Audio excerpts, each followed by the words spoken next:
was when he was talking about the run game and more so talking about Najee. And we're hearing everybody talk about the importance of a running game, how that's going to ultimately save this offense, right? Not what Seven can do, what Najee can do to save this offense. And it got me asking myself, are we jumping the gun a little bit in terms of the expectations and what we're going to be requiring from Najee?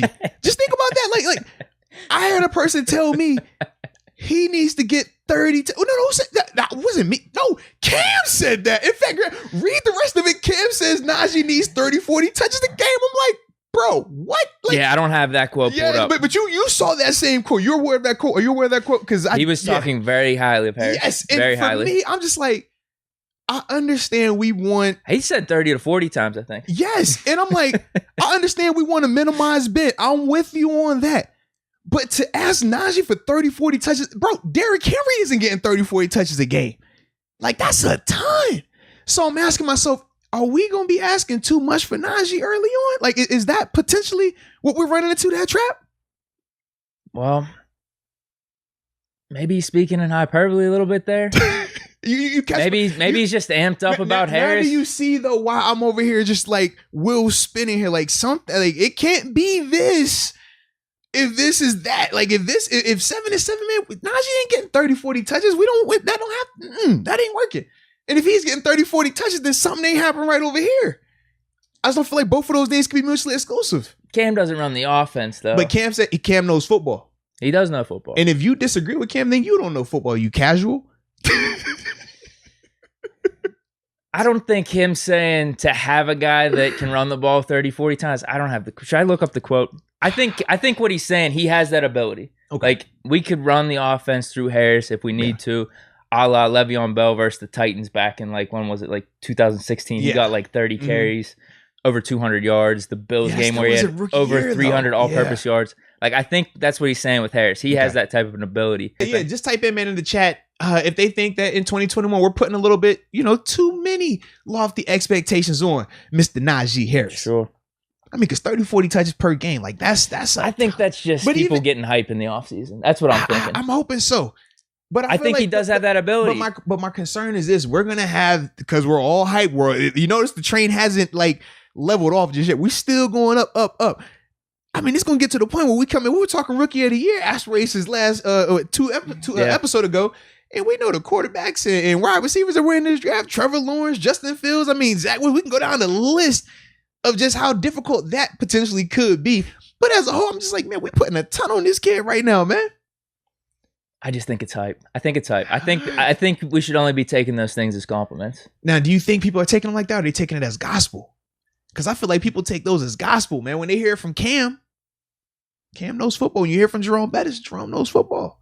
And a lot of these guys are saying, man, it's the difference. This is why. Low key, I think he will be a difference maker. I still feel bad for James Conner a little bit, because I'm like, man, it just make it look like you was just the worst guy ever. That is true. Like, that's what it looks like the whole time. I'm like, we haven't heard any of these things about James Conner. Right. I don't remember any of that. Yeah, man.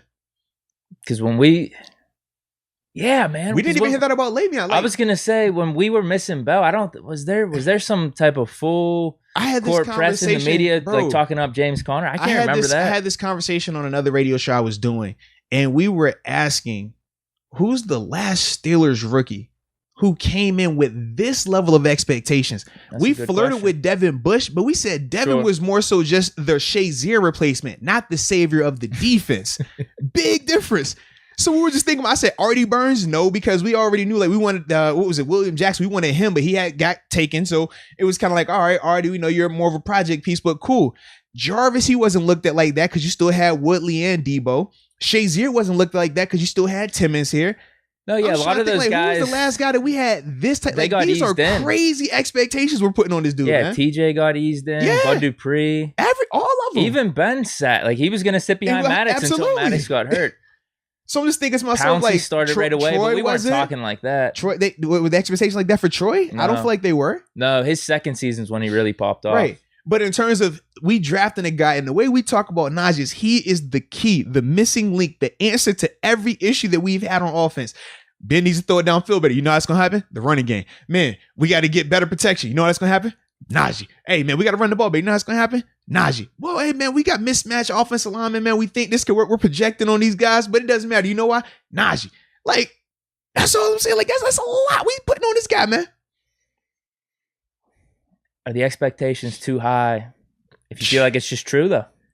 But this is my thing. How can you feel like it's true to that extent? I mean, if that's the case, we won't even need to have a season, man. Just crown him right now.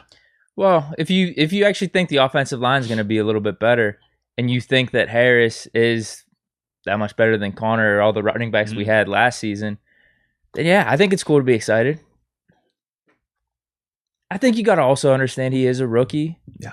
We did have some limitations with our offense last year. Like, it's not going to be, it might not be completely overnight. I think you understand that, but you're excited at what could be. That's what it is. What the people saying? What we talking about in here, man? That's a good point. Because we asked the people. The chat's blowing up. There man. it is. There it is. The chat is blowing up. Use your good eyes today.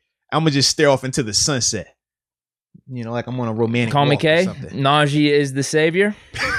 There it is. Juicebox 32. Yeah, I think he's the one, man. All right. Najee said he could play receiver. He wants to do it all. He does call himself a part of that Alabama receiver group too, man. He feels like, you know, your Devontae Smiths, your Jalen Waddles. He felt like he was a part of that group. So I like it, man.